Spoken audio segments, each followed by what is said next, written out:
اب آخر میں آپ یہ بات سمجھیں جو کہ ضروری ہے کہ اہل بیت ہے کون؟ اہل بیت کون ہے؟ اہل بیت کون ہے؟ اگر کوئی آپ سے پوچھے اہل بیت کون ہے تو آپ کیا بولیں گے؟ کوئی آپ جواب دیں۔ نبی کا گھرانہ، نبی کے گھرانے میں کون کون ہے؟ جی جی جی بتائیں بتائیں۔ جی جی عموماً یہ بات عام ہے کہ اہل بیت سے مراد 4 افراد شمار کیے جاتے ہیں: حضرت علی، حضرت فاطمہ، حسن اور حسین۔ اللہ رب العزت قرآن کریم میں ارشاد فرما رہے ہیں: انما یرید اللہ لیذہب عنکم الرجس اہل البیت ویطہرکم تطہیرا۔ اور اس سے پہلے جو آیت ہے وہ ہے یا نساء النبی۔ کون سی آیت ہے؟ یا نساء النبی، اے میرے نبی کی بیویوں۔ ان بیویوں میں تو سب آ گئیں، حضرت عائشہ بھی آ گئیں، حضرت عائشہ بھی آ گئیں، حضرت ام سلمہ بھی آ گئیں، حضرت حفصہ بھی آ گئیں، تمام ازواج مطہرات ان تمام عورتوں میں آ گئیں۔ تو یہاں پر اللہ تعالیٰ جن کو اہل بیت کہہ رہے ہیں وہ اہل بیت سے مراد آپ علیہ الصلوۃ والسلام کی تمام بیویاں ہیں، اور تمام بیویوں میں حضرت عائشہ بھی ہے۔ اور حضرت عائشہ کس کی بیٹی ہے؟ حضرت ابو بکر کی بیٹی ہیں۔ اور حضرت حفصہ جو کہ آپ علیہ الصلوۃ والسلام کے گھر میں ہیں وہ کس کی بیٹی ہے؟ حضرت عمر کی بیٹی ہے۔ تو اہل بیت سے مراد ازواج مطہرات قرآن کی آیت سے ثابت ہے۔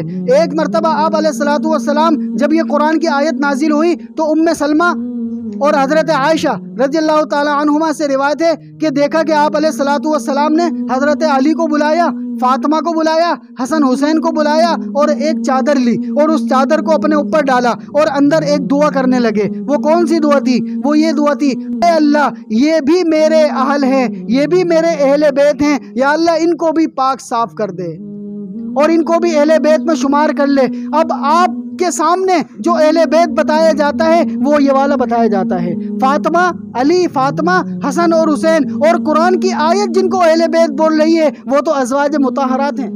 وہ کیوں نہیں بتایا جا رہا؟ وہ اس لیے نہیں بتایا جا رہا کہ اس میں حضرت عائشہ بھی آ جائیں گی، اور حضرت عائشہ کی وجہ سے حضرت ابو بکر بھی آ جائیں گے، اس میں حضرت حفصہ بھی آ جائیں گی، حضرت حفصہ کی وجہ سے حضرت عمر فاروق بھی آ جائیں گے۔